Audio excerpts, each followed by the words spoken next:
Muy bien, buenas tardes y buenas noches a todos los que nos están acompañando en esta mesa redonda.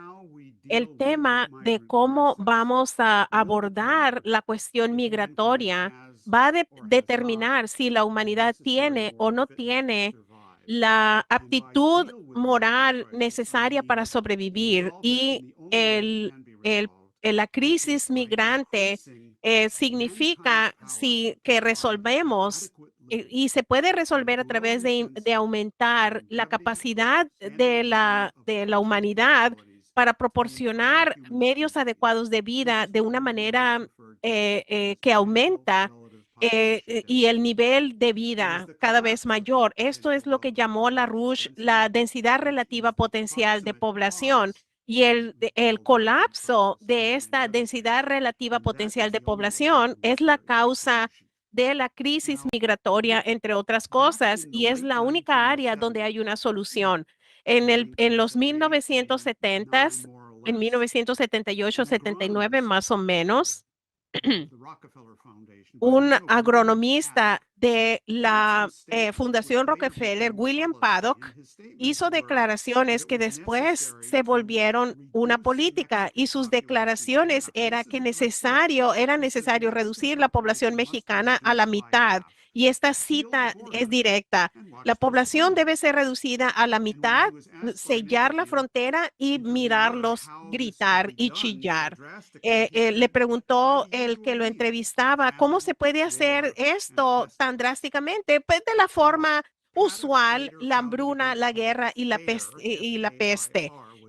Y Paddock después fundó el grupo FAIR, que no era nada justo, que propuso en 1979 la construcción de una muralla a lo largo de la frontera estadounidense-mexicana que tendría cimientos de concreto en el subsuelo y que no podía ser escarbada de alguna manera y que sería de metal y sería curva para que nadie pusiera salir.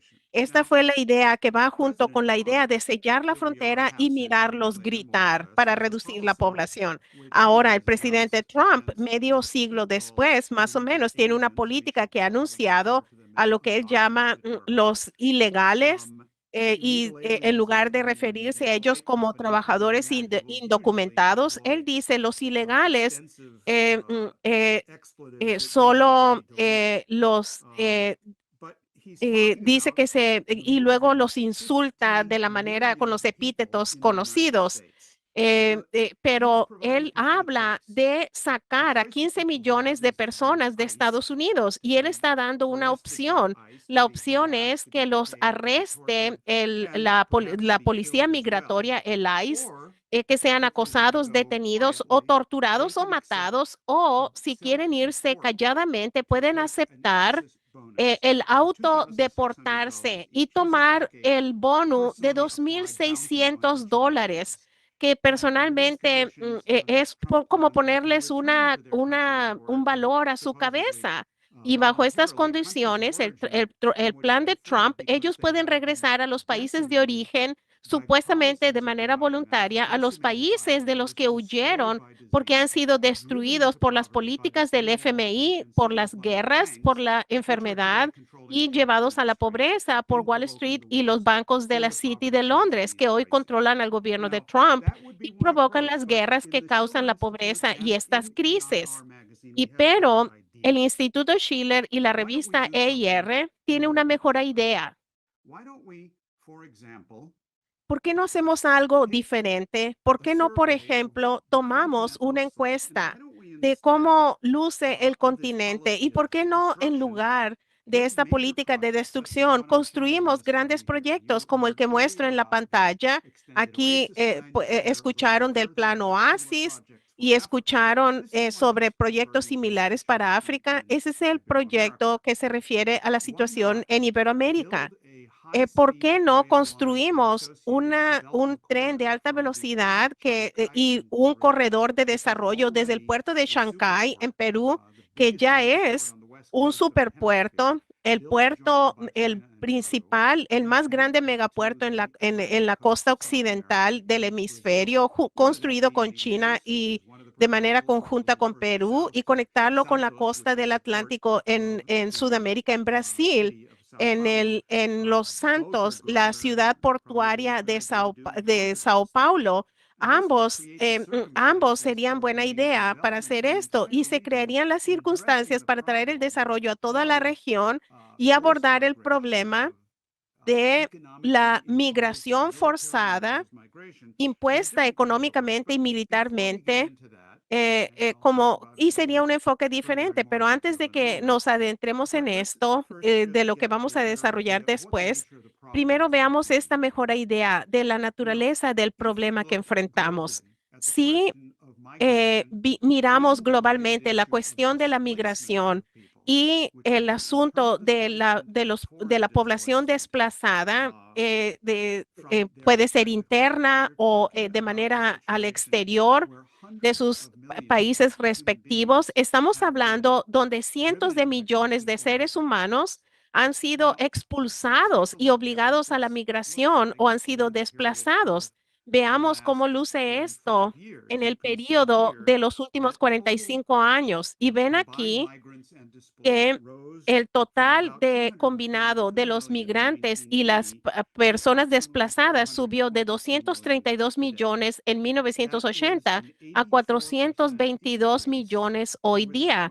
Esto es un aumento del 84% en este periodo de 20 años.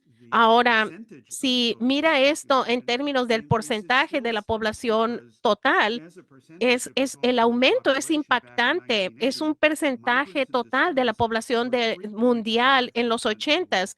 Los migrantes y desplazados era 3.5% de la población. Hoy día son 5,1% de la población del mundo. Esto es un aumento de 46% en términos de porcentajes del sector devastado de una porción de nuestra especie humana. 5% de la especie humana que vive en este planeta ha sido obligada a condiciones que no son dignas del hombre. Y el simple hecho, el grado en el que toleramos, especialmente en guerras económicas y la devastación que producen esto, no no tendrán los requisitos y la aptitud moral para sobrevivir. Estamos volviendo y pueden ver que de los países de donde provienen son de Afganistán, destruida por la guerra, Siria, destruida por la guerra, Venezuela, destruida primero por las sanciones económicas, luego por la invasión militar y la toma del país, Ucrania, destruida por la guerra, Sudán y Sudán, Sudán del Sur, destruidas por las condiciones económicas impuestas por Londres y Wall Street, por esta guerra impuesta. Luego México, Centroamérica, los principales fuentes de migrantes a Estados Unidos son las condiciones económicas que han devastado y que se han probado por las políticas de Wall Street y la City de Londres, del FMI. Ahora podemos ver estos números aquí, a dónde va. Estamos llegando a medio, a 500 millones de personas. Y la razón es que la densidad relativa potencial de la población en el planeta se ha disminuido. De nuevo, la densidad relativa potencial de población, que es el punto central de Lyndon LaRouche que elaboró de la economía física del mundo y la capacidad de mantener a una población próspera, creciente, basado en los avances en la ciencia y la tecnología y otros avances en la cultura clásica. La, el potencial relativo de la población no es una medida monetaria, es una medida económica física que dicta el poder y la capacidad de una sociedad a prosperar y mantener a una población creciente. La densidad relativa de la densidad de población está siendo devastada por el sistema financiero mundial. un sistema transatlántico que está en un colapso y el problema migratorio refleja esa destrucción del potencial de la densidad de la población como resultado al sistema financiero especulador de 2.400 billones de dólares. Y vimos la destrucción de la producción y la destrucción en términos del consumo de la población. No hay infraestructura, no hay educación, la cultura es tan destruida que Satanás está frotándose las manos de gusto porque ve y estoy hablando de Estados Unidos, pero no. If it is not reversed, we were not going to survive, in fact, as a species. Now, one has to ask the question is this necessary? Is this sort of the human condition? Is this what happens as you grow? Absolutely not. Lo que Let me just sucede mientras trabajas es, esta es la siguiente gráfica. Esto es lo que China ha hecho en el mismo tiempo. China ha eliminado la pobreza, ha reducido el número de pobres a 850 millones de menos pobres en extrema pobreza en un periodo de 40 años, 45 años, y lo ha hecho desarrollando los poderes productivos del trabajo al desarrollar la infraestructura, creando trabajos, enfocándose en productividad, no en especulación. Estamos midiendo mi propósito al poner esto en la misma gráfica es que esto es una reflexión de sí o no la humanidad está pudiendo incrementar la densidad relativa potencial de población. En China lo están haciendo, en el sector transatlántico no lo estamos haciendo. En la reciente encuesta que ha sucedido, la mayoría de mexicanos y canadienses prefieren ahora a China en lugar de Estados Unidos. Y esto no es una preferencia sobre asunto del idioma o la comida o sobre los equipos de fútbol o nada de ese estilo. Es si hay o no un futuro posible. Ahora les voy a mostrar un mapa. Esto les da una idea de los proyectos más importantes que ha hecho para Iberoamérica. Esto es el puerto de Chancay que ellos han desarrollado en Perú y han ayudado a Bolivia a desarrollar los depósitos de hierro. Y también está el asunto crucial del ferrocarril bioceánico y también hay una discusión acerca de un nuevo canal a nivel del mar necesario para Panamá, en Nicaragua, perdón, y también un ferrocarril en Panamá de alta velocidad para que atraviese Panamá con la idea de conectar a través del resto de Centroamérica. Estas son discusiones que han tenido con México.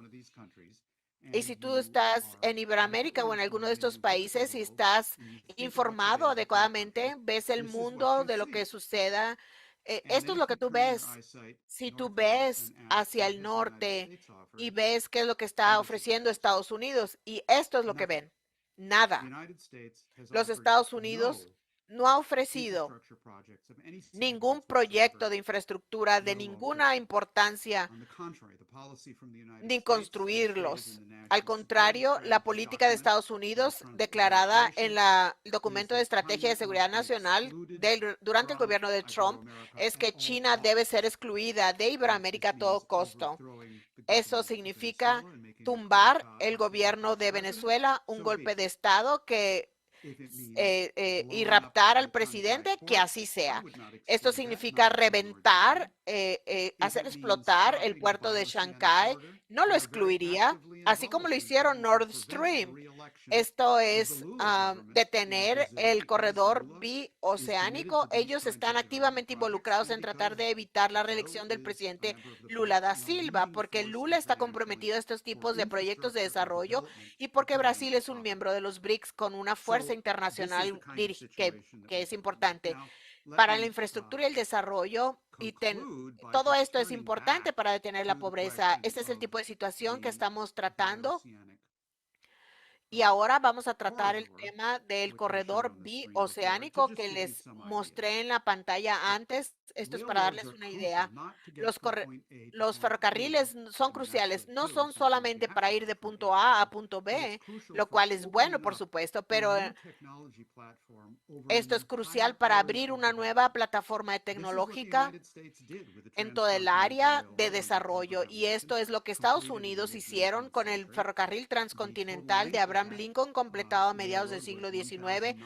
En total fue un ferrocarril de 1900 millas y esto fue absolutamente crítico, importante para el crecimiento, industrialización y el avance tecnológico de Estados Unidos. Un poquito más tarde, el ferrocarril transiberiano fue construido alrededor a través de Rusia, inspirado por las políticas económicas de Lincoln del sistema americano de economía política. Y ese ferrocarril era de 5.700 millones de 5.700 millas, un montón más grande.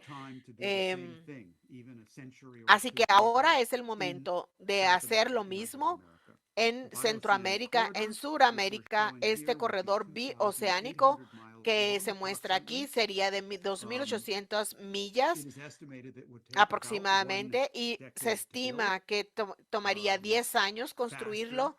Sería más rápido si lo construyen los chinos, no solamente con tecnología china, sino con tiempo chino. Los chinos hacen las cosas rápido y esto es absolutamente posible. Estimado que costará 80.000 millones de dólares, una décima de lo que el presupuesto militar financiero de Estados Unidos cada año.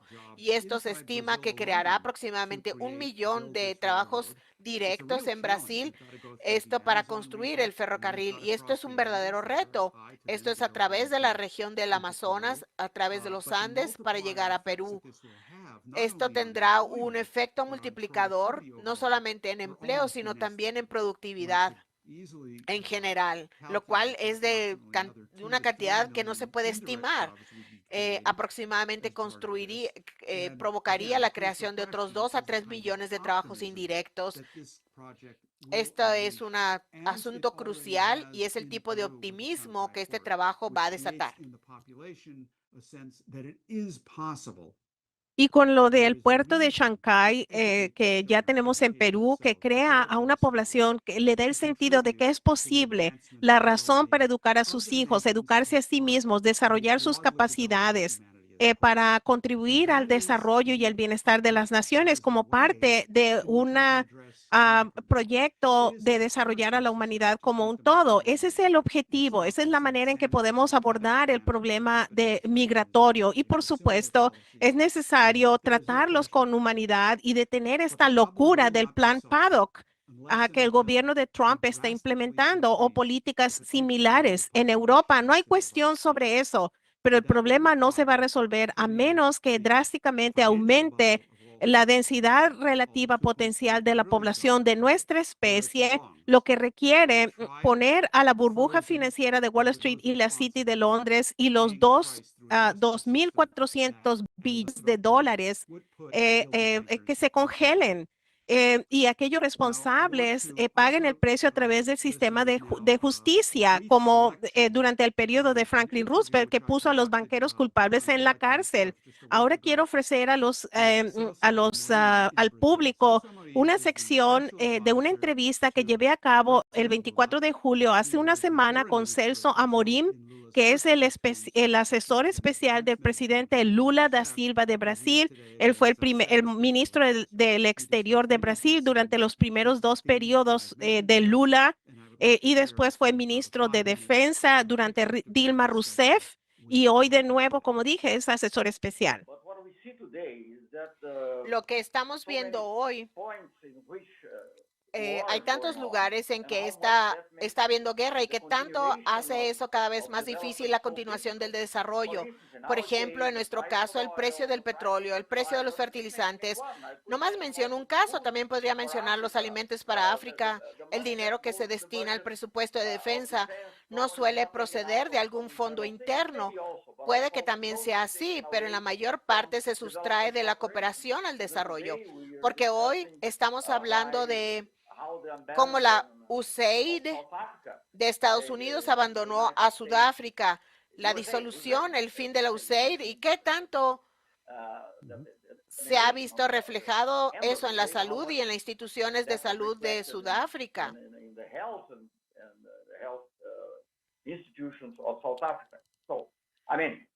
De manera que en ese respecto, ¿por qué? Porque todo el dinero está yendo a algún tipo de guerra, incluso aunque sea entre terceros países, pero de cualquier manera su participación es muy fuerte. Y luego alguien me preguntó, ¿cómo ve usted el futuro? Esto fue antes de que Lula fuese electo.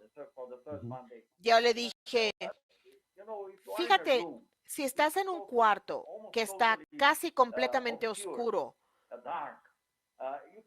no puedes solo enfocarte en eso. Si hay una pequeña fisura, o no sé exactamente cómo decirle en inglés, en portugués yo diría brecha, una pequeña abertura con la cual se ve algo de luz, debes de concentrarte en ese punto y tratar de agrandarlo. No es algo sencillo, tal vez es una tarea de generaciones. Sin embargo, creo que debemos tener esa tarea. Si no crees en el futuro, y he leído algunos titulares que dicen que el futuro está muerto, si no crees en el futuro, ¿cuál es el sentido de la vida?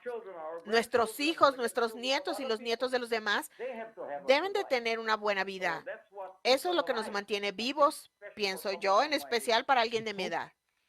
El Papa León XIV estará de visita en Perú en noviembre. ¿Qué puede decir usted? ¿Cómo lo ve?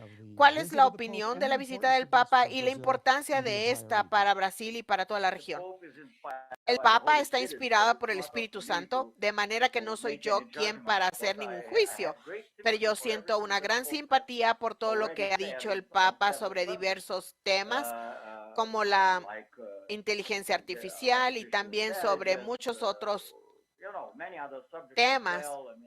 Quiero decir, él siempre está destacando el lado humano y la necesidad de que haya respeto. Yo no diría a los derechos humanos en lo abstracto, sino al ser humano, a la gente que es realmente, digamos así, quien tiene que conducir la historia. Y en cuanto a Perú, y ahora no estoy hablando sobre el Papa, con respecto a Perú, por supuesto, es un vecino muy importante para Brasil. Es natural en nuestra labor de diversificación de relaciones y es muy importante también para nuestras relaciones con los países que están en el otro lado del mundo, en el Océano Pacífico.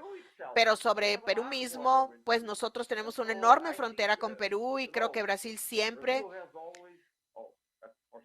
o al menos nosotros, el gobierno de Lula, pero hasta cierto punto también algunos de los otros gobiernos democráticos, pero con Lula hay un mayor énfasis. Nosotros hemos hecho hincapié en la necesidad de la integración sudamericana. Pero de manera más amplia, con otros países de Sudamérica y Perú, por supuesto, es muy importante en muchos aspectos, pero yo menciono uno que es la integración de Sudamérica. Y digamos que tenemos que hacer en el siglo XXI lo que se hizo en Norteamérica en el siglo XIX, que es construir un vínculo verdadero, un vínculo que se pueda utilizar realmente entre el Atlántico y el Pacífico. Así que creo que cuando veamos que el Grupo de los 7 habla de desequilibrios globales, refiriéndose en realidad al superávit comercial de China, no podremos avanzar. Así pues, creo que en este retroceso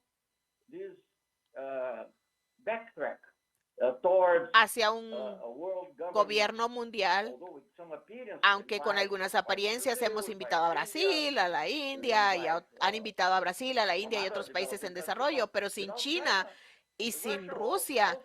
También, aunque Rusia podría incluso entenderlo hasta cierto punto, aunque no estoy de acuerdo, pero China, ¿cómo se pueden abordar problemas importantes como el clima o el comercio si no se cuenta con un país que reúna todas las características que conocemos de China. I mean, all the characteristics that we know about China.